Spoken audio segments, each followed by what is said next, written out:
they sent me home. And look, now I know that was my heart attack.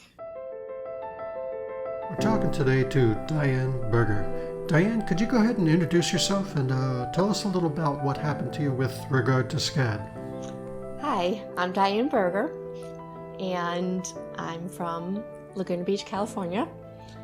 And in 2014, I had my SCAD, and my situation was over about 4 months, which is maybe a little bit different than some people. Looking back, obviously, I saw previous, indications. Once I knew what had happened, I swim 3 times a week, and I do weightlifting 2 or 3 times a week at that time. And I was doing Zumba, nothing unusual, and all of a sudden it just felt like somebody just shocked my chest, like what I would imagine if they put paddles to your chest. And I just felt like this really weird sensation. And I was like, oh my God. And everyone around me was dancing and laughing. And it was just like this out of body experience. And I'm just like, wait, am I having a heart attack? Or I don't know what. It just was weird. And it just got really surreal. And then it went away. And then I just was like, wow, I don't know what that was. And I finished the Zumba and I had dinner with my friends and everything was fine. And then after that evening, I was walking home and I just got the worst migraine. And it just came on super fast. By the time, just from walking from that house to my house, which was just down the street, I just had to go into my bedroom and couldn't have anyone talk to me. I just couldn't handle any light. And then I started getting violently ill. And I tried to take some migraine meds. Couldn't keep those down. It just was the worst experience. And made it through the evening. And by the next day, I was feeling much better. And I was like, okay, I'm glad that's over. Not connecting the two at all. And then I just continued for the next 3 months like normal, swimming vigorously, weightlifting vigorously, exercising, doing everything. Everything was fine. And fast forward to the beginning of April. So that was January and now it's April. And I got the most severe backache and just not feeling right. Like I just didn't feel good. Can't explain it other than I just didn't feel good. And this backache slowly progressed and got worse and worse. And we went home. I tried to go on a walk with my husband, couldn't do it, had to turn around. And I tried to lay down, take a nap, just sleep it off. I couldn't, and nothing I would do would make it better. And the pain, it was the worst pain ever. I didn't know what to do, and I called my doctor. They thought I was having kidney stones maybe. She said to go to the ER. Drove to the ER with my husband. I was like, can't you get there faster? I felt like I was going to crawl out of my skin. Get to the ER, and they gave me some pain meds, which helped alleviate the pain, which I was so glad. And then they were just waiting for that to take effect to do, I guess, an ultrasound or some kind of test. And they did that, and they could not find the kidney stones. And they're like, we can't find them. You must have passed them, but doubt that because you probably would have felt that. And they sent me home.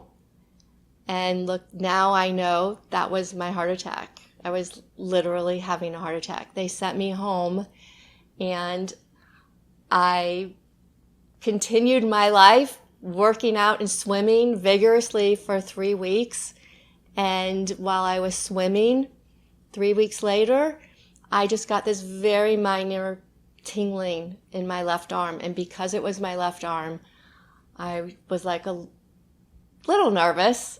And But I was swimming with a partner, which I always do. We kind of joked, like, she's like, oh, are you okay? Should we get you checked out? I'm like, no. I'm like, what? I'm not having a heart attack, you know? And there was a walk-in near the pool where we were swimming. And so I got out of the pool, showered, and just went over to the walk-in. I said, I think it could be a heart. You know, it's my left arm.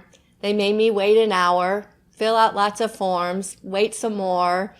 And I kept saying, shouldn't you be seeing me earlier? And they're like, you need to wait.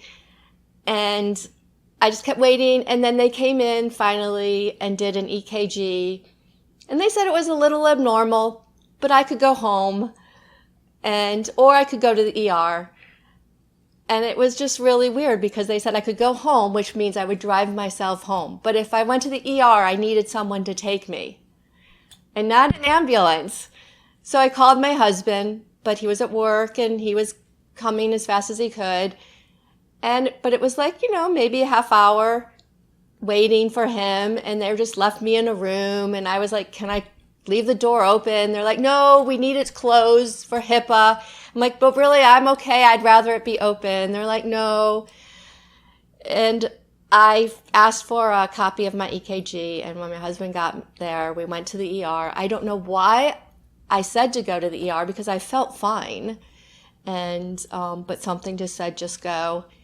And when I got there, they just looked at me and thought, oh, you look fine. Yeah, but we'll check everything out. Luckily, they did all the right. They took blood, and they did everything as if it was, heart related. So that was good. But they kept saying, oh, we're just going to do this, and we get these results, then you'll got to go home and do this, and we'll get the result, So they were waiting for the final results from the blood work, and all of a sudden, I just remember everyone descending in my room. It was just like all these people started coming in. They're like, you're not going home. You're having a heart attack. We need to get you into the cath lab. All this emergency equipment started being loaded onto my bed. They were all in shock. I was in shock. I was like, what? I felt fine. And they took me up to the cath lab, and the doctor there was like, yeah, you had a SCAD. I was kind of a little sedated, so I was sort of awake, aware, but not aware, but didn't understand what they were even doing. And he said, we tried to put a stent in, but it was too narrow. It was in your LAD. And I had a SCAD on my LAD, and I didn't really know what that meant, but I knew it wasn't good. And then I was in cardio ICU or CCU, and I actually had a hematoma where they went in through my wrist for the angio, which was good. Because then I didn't have to do, they said, laying still. But I got a hematoma, and it was excruciating. It was very painful. There was a cuff on it, and there was a lot of swelling and bleeding, and they had to keep coming in all night long to attend to that. So that hurt more than anything else. And then all the beepings in the room and the monitors, and it just felt very surreal. And I remember, being afraid to go to sleep. I was afraid. I didn't know, if I went to sleep, was I going to wake up? And it just was very surreal. And what year again was this? 2014. So I'm happy to say that was a while ago. And so for people out there who are just having them, and I'm here to say it's okay. What did the doctors and staff say as they were trying to figure out what was going on? Things that people might recognize if they hear a team talk that way. When I was in the ER, not much. I mean, I remember at one point when they would ask me, are you in any pain? And rate your pain scale. And I just remember I didn't have any pain. And all I had was that tingling in my arm. I remember saying, like, I don't know, it's under 1. When I was in the ER waiting to hear about, like the blood work and the tests that they were doing, someone else, a gentleman, came in, and they thought he was having a heart attack. And he was like yelling and screaming, and the people were rushing in. And I'm like, okay, that's what a heart attack. But, looking back on it, the 3 weeks prior when I had the lower back, the backache, that was so severe. If you would have asked me then, my pain would have been off the charts.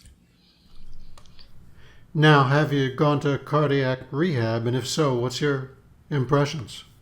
Cardio rehab was the best. The best. I tell anyone who's had a SCAD that they need to ask for cardio rehab if it's not being, advised for them to do it. It's the best thing I ever did. They actually did not prescribe it to me. When I had my SCAD, it was considered rare.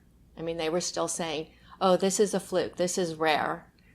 And since then, it's not considered rare anymore because of the research that's finally being done. So they did not prescribe cardio rehab. And I think that should definitely be something that everyone gets prescribed. Not just because of the rehab, but because mentally. After having a SCAD, when you have a SCAD, it's usually you have no risk factors, no nothing. So you have nothing to explain it. And you're just living in this constant fear of every little twinge, every little feel, because you didn't really have much, and you don't know much. You don't know, is it going to be the same if I have another one? And they don't have answers. They don't have anything to tell you. We don't present in a specific way, especially women. We don't present always with an elephant on our chest or any of that.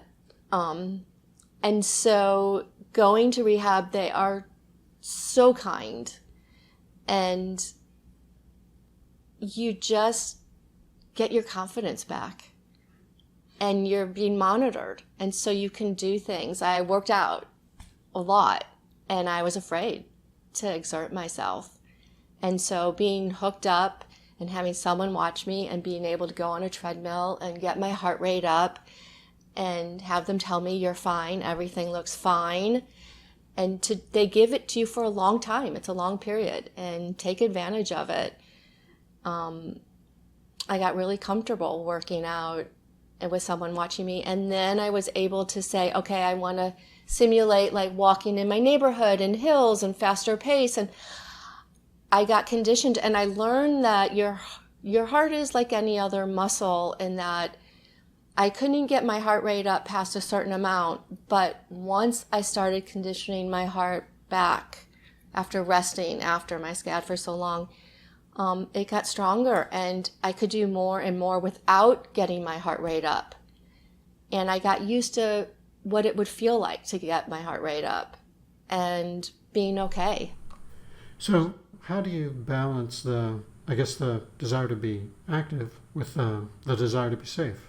Yeah, that was really hard in the beginning. You're worried. You're worried about every little thing. If I do this, am I going to cause another SCAD? If I do that, if I lift that, or, oh my gosh, I overdid that, or everything, you worry. And, but like I said, between rehab and then just realizing that I don't have any risk factors. And one thing is stress,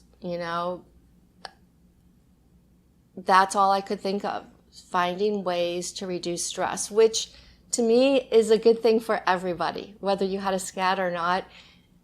I feel like stress can bring on a lot of things that aren't any good. So any way you can reduce stress in your life is just going to make for a happier life. So are you taking any prescriptions now? I am. Not much. There's really not much that they know. So I'm taking metoprolol, but a very low dose. After my event, I couldn't tolerate it.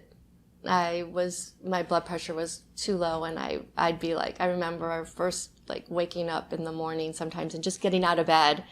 If I got out of bed too fast, I felt like I was going to pass out. And I stopped, and then someone suggested, after a while, that try it again. Sometimes right after the event, it's too soon. And I did, and I can tolerate that. And I take a baby aspirin, but that's it. What's your advice to anybody else that this happens to? My advice to anybody is, for anything, especially women, is to trust your instincts.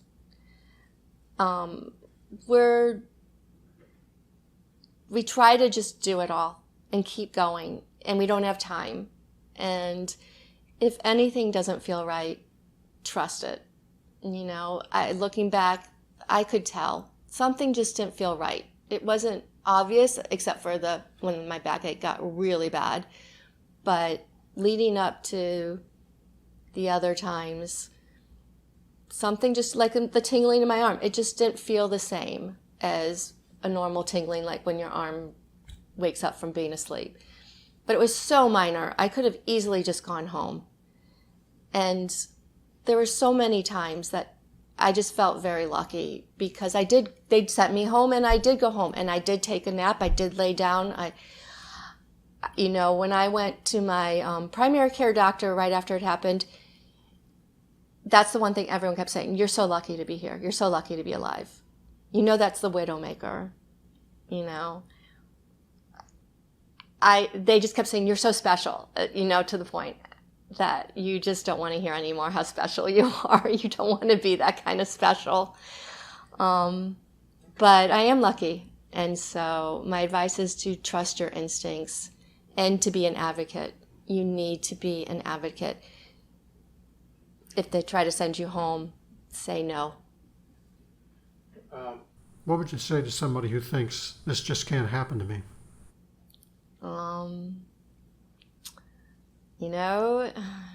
Anything can happen to anybody.